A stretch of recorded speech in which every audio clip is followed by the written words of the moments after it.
ठरलं तर मग या मालिकेच्या 1 फेब्रुवारीच्या भागामध्ये नागराजला पोलिसांनी पकडून नेलंय. पण रविराजांची अवस्था खूपच बिकट झाली आणि ते सांगतात, ज्या भावावरती मी इतकं जीवापाड प्रेम केलं, त्या भावाने असं का केलं असेल? काही कळायला मार्ग नाहीये. यावरती आता इकडे प्रतिमाला पण खूप वाईट वाटतंय. त्यावरती अर्जुन म्हणतो, सिनियर, व्हिडिओमध्ये तो बोलताना आपल्याला दिसतोय ना, की त्यांनी हे कारस्थान केलं, तरीसुद्धा त्याच्या नावावरती प्रॉपर्टी काही झाली नाहीये. याचा अर्थ स्पष्टच होतो ना, हे सगळं त्यांनी प्रॉपर्टीसाठीच केलेलं आहे.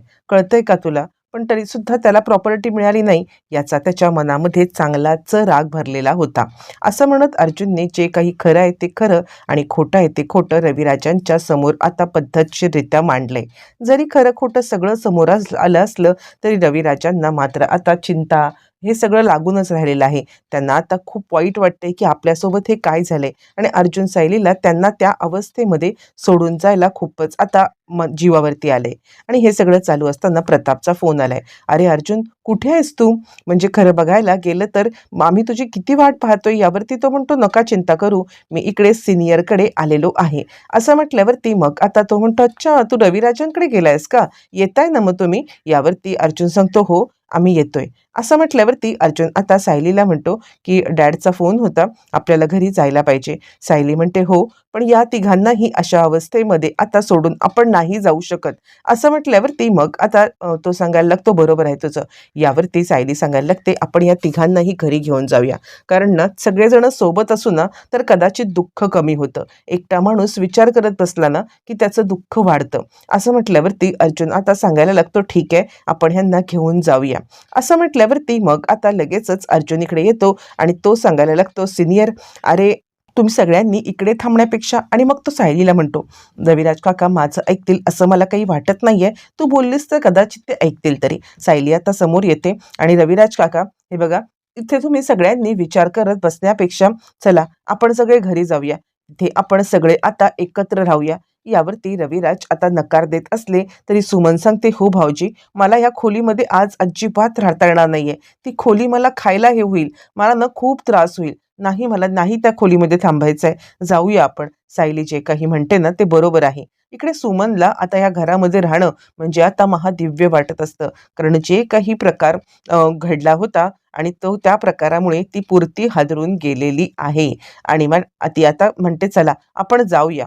असं म्हटल्यावर ती रविराजांना तिचं मन काही मोडवत नाहीये आणि सायलीचं सुद्धा. म्हणून आता ते सांगतात, "ठीक आहे, आपण जाऊया." मग सगळ्यांना घेऊन आता सायली अर्जुन आपल्या घरी निघालेले आहेत. इकडे सगळेजण चिंतेतच आहेत की ते रविराजांकडे असले तरी सुद्धा आता अजून आले का नाहीयेत. आणि प्रियाच्या मात्र डोक्यामध्ये हे चालू आहे, एकदा का सायली अर्जुन आले की मी आपली झोपायला मोकळी. कधी एकदा येतायत, मला एकदाची झोप येऊ दे.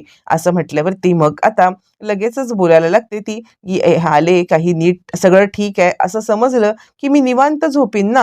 पण काय चाललंय, अजून राहिले तरी कुठे? असा विचार करत ती तिकडे न झोपता बसून राहिले, जेणेकरून काही असेल किंवा काय असेल तर मला समजेल. तितक्यात आता अर्जुन आणि सायली हे दोघंच जण न येता सुमन, प्रतिमा आणि रविराज या तिघांना घेऊन आलेत म्हटल्यावरती सगळ्या सुभेदार फॅमिलीला खूपच मोठा धक्का बसतो. पूर्णाई म्हणते, "रविराज, प्रतिमा, अगं या या, अचानकपणे कसं काय येणं केलं?" असं म्हटल्यावरती मग आता इकडे लगेचच अर्जुन सांगायला लागतो, "मम्मा, जो काही आता 22 वर्षापूर्वी अपघात झाला होता ना, त्याचा मास्टरमाइंड सापडलाय."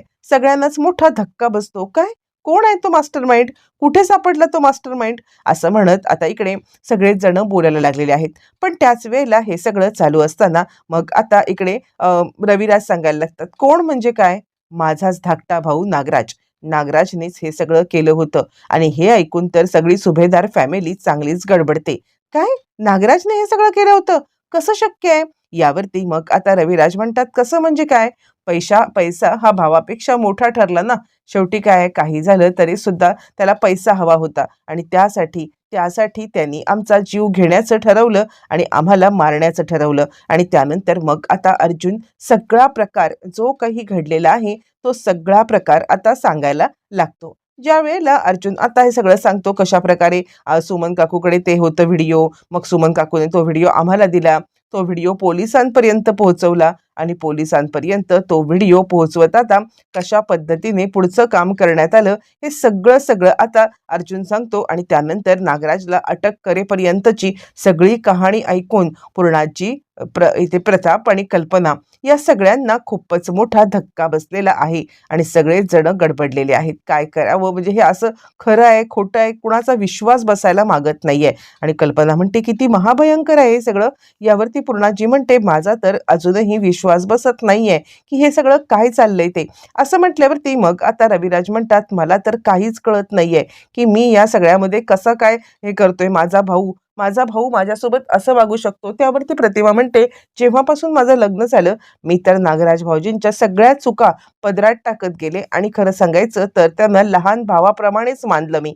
लहान भावाप्रमाणे मानूनच मी आता त्यांच्या सोबत राहिले. पण त्यांनी इतका मोठा घात केला खरंच. असं म्हटल्यावरती इकडे आता प्रिया घाबरले. अरे देवा, नागोबा पकडला गेला म्हणजे माझं काही खरं नाहीये. त्याने जर का तोंड उघडलं तर मी आता तन्वी नाहीये हे सगळ्यांच्या समोर आता येणार 100%. मग माझं काही खरं नाही असं म्हणत ती आता चांगलीच घाबरली. पण त्यातल्या त्यात तिला आता एक दिलासा मिळालाय की जाऊ दे. यातल्या त्यात एक गोष्ट चांगली आहे आणि ती गोष्ट म्हणजे मला आता या सगळ्यामध्ये दोघं जण त्रास देणारी माणसं ही जेलमध्ये आहेत. दोन्ही त्रास देणारी माणसं जेलमध्ये आहेत आणि त्यामुळे मला काही टेन्शन नाहीये. हे दोघं जण आत असल्या कारणाने इकडे बाहेर कोणी मला टॉर्चर नाही करणार. पण मी तन्वी नाही हे कळलं तर नाही, नागराजला काहीतरी करायला पाहिजे असं तिच्या डोक्यामध्ये विचार चाललाय. आणि इथेच आता प्रिया खऱ्या अर्थाने अडकणार असते. काय करावं तिला काही कळायलाच मार्ग नाही. इकडे आता कल्पना सांगते खरंच नागराज भाऊजी असं काही वागू शकतील या गोष्टीवरती माझा तर विश्वासच बसत नाहीये. आणि त्यावरती रविराज म्हणतात कसं आहे ना, मी प्रत्येक वेळेला पाहतोय तर माझ्या जवळची व्यक्ती प्रत्येक वेळेला मी ज्यांना आपलंसं मानतो, मी ज्यांना आपलंसं म्हणतो ती व्यक्ती प्रत्येक वेळेला माझ्या आता जीवावरतीच उठते किंवा ती व्यक्ती प्रत्येकच वेळेला मला धोका देते. माझी मुलगी तन्वी, तिच्यावरती मी जीवापाड प्रेम केलं. जीवापाड प्रेम करून काय तिने केलं, मला धोकाच द्यायचं काम केलं ना. असं म्हणत आता इकडे रविराज खूप भावूक झालेत आणि त्यांना आता खूपच त्रास होतोय. आत्तापर्यंत त्यांच्या आयुष्यामध्ये मिळालेले धोके त्यामुळे खरं तर रविराज खूपच हादरलेले आहेत आणि त्यांना स्वतःला खूप त्रास होतोय. त्यानंतर सायली म्हणते आई अस्मिताताई ठीक आहेत ना. यावरती सांगायला लागते कल्पना हो ठीक आहे. म्हणजे मी तिला जेवण दिलंय. चांगली गोष्ट ही आहे की अश्विनने तिला औषध दिले आणि शांतपणे झोपली ती. तिचं एक टेन्शनच आहे. यावरती सायली म्हणते ठीक आहे, मी आपल्या सगळ्यांसाठी काहीतरी जेवण बनवते. त्यावरती मग आता रविराज म्हणतात मला तर अजिबात भूकच नाहीये. आणि त्यावरती इकडे आता सुमन सुद्धा सांगायला लागते खरंच मला सुद्धा अजिबात भूक नाहीये. असं हे दोघांचं बोलणं चालू आहे. आणि त्याच वेळेला इकडे आता म्हणजे साक्षी आणि सचिन हे दोघं जण बाहेरून फिरून आलेले आहेत. आणि आल्यावरती साक्षी म्हणते खरंच सचिन, इतक्या दिवसांनी मी आता बाहेर गेले ना मला खरंच खूप फ्रेश वाटलं. यावरती सचिन सांगायला लागतो सॅम मी तेच तुला सांगतोय, अगं बाहेर पडलं की जरा फ्रेश वाटतं. नको नको म्हणत असतेस पण बाहेर पडल्यावरती बरं वाटलं की नाही तुला, असं म्हणत तो तिला बोलायला लागलेला आहे. बरं हे सगळं चालू असताना मग त्यांचं बोलणं चालू असतं आणि आता सचिन सांगतो की मी जरा फ्रेश होऊन आलो. असं म्हटल्यावरती मग आता ती सांगते ठीक आहे. आणि मग ती आपला मोबाईल हातामध्ये घेते. ज्या वेळेला मोबाईल हातात घेते त्यावेळेला नागराजची बातमी ऐकून तिला मोठा धक्का बसतो. सुप्रसिद्ध वकील रविराज किल्लेदार यांचा भाऊ नागराज किल्लेदार यांनी 22 वर्षापूर्वी जो त्यांचा महाभयंकर अपघात झाला, ज्याच्यातून त्यांची फॅमिलीची वाताहत होत ते आता सुखरूप एकमेकांच्या सोबत आले.